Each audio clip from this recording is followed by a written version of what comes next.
Welcome to the program, Professor. Can we start with this latest warning from Israeli authorities? They're now renewing their call for whoever's left in the north of Gaza to go to the south, and that's despite the Israeli military continuing to bombard the south as well. What is this a sign of, do you think? What is Israel preparing to do in the north of Gaza? Whatever that's happening and unfolding before our eyes is neither surprising nor new. This has been part of a tried and very old playbook that Israel has been committing to. This is collective punishment unfolding before our eyes. And this is not about wiping Hamas. This is beyond this. This is indiscriminate killing of innocent civilians. This is again, I cannot underscore the amount of collective punishment that's going in there. And this really needs to stop. I mean, if you go beyond those limited boundaries in the region and you look around the world, everyone is protesting against what's happening in Palestine at the moment. They are rallying for the people. And this has to be heard. People need to be listened to. Policies need to be amended. And primarily, the eyes are on the US.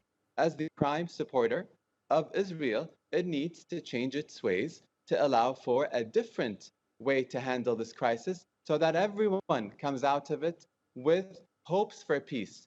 To try and bulldoze their way into killing Palestinians will not end the cause. The Palestine cause will continue to live on. So this strategy of bombardment and of indiscriminate killing will not solve the situation.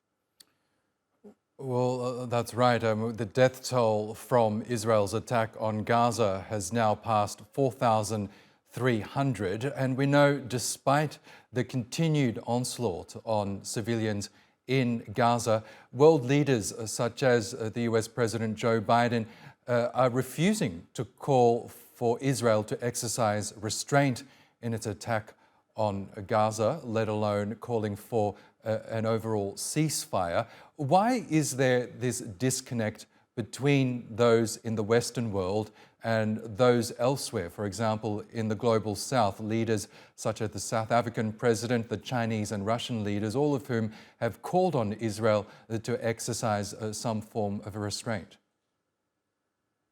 And now let me clarify, people in the Middle East are very gratified for the amount of unprecedented support that they're getting from all across the globe. And when I say that people have spoken, I mean people in the West and in other cities beyond the West. So it's not so much about the West not listening, it's about certain policymakers and leaders in the West that are not listening to their own people. I think they are in urgent need to update their thinking, to understand that their own standards are not being followed through. This double standard, this belittlement of Palestinian life does not bode well for the international community.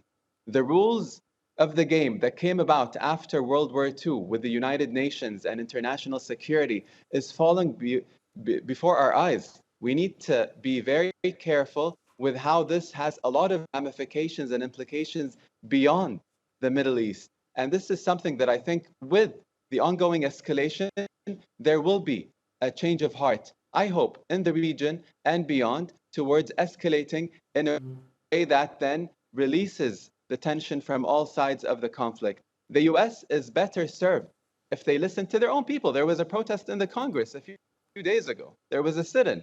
People are resigning from their posts. People are sending protest letters. And this is not going to bode well if it continues along those lines. They need to listen in. The Palestinian-Israeli conflict requires fresh thinking. It requires a large reset. And if they want to have the Israeli and Palestinian people live in peace, they need to advance the two-state solution. You cannot advance a two-state solution when one state is bombarding the other. So that's ABC, really. And I think we need to go back to the basics, and we need to go and find the human in each person that's assuming a policy-making position to advance for change to the better. Okay, Professor Badr Al-Saif, we'll have to leave it there. But thank you so much for joining us and sharing your thoughts with us here on TRT World.